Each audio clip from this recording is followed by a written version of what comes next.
آج کے اس پرفتن دور میں ہر آدمی یہ گلا اور شکوہ کرتا ہے کہ مجھے یہ جادو ہے، مجھے نظر ہے، مجھے یہ بیماری ہے، مجھے وہ بیماری ہے.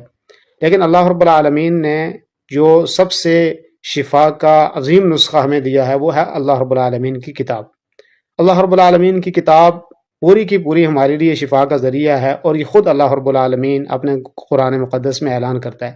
لیکن اس میں سے دو عظیم آیتیں ہیں کہ اگر آپ اس کو پڑھ لیتے ہو تو انشاءاللہ آپ کسی بھی قسم کے جادو سے، جنات سے، نظر سے، حسد انشاءاللہ محفوظ رہ سکیں گے.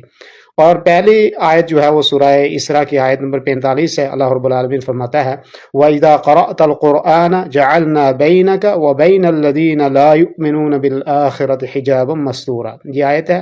اور دوسری آیت سورہ یاسین کی آیت نمبر 9 ہے، جس میں اللہ رب العالمین فرماتا ہے وَجَعَلْنَا مِن بَيْنِ أَيْدِيهِمْ سَدًّا وَمِن خَلْفِهِمْ سَدًّا فَأَغْشَيْنَاهُمْ فَهُمْ لَا يُبْصِرُونَ.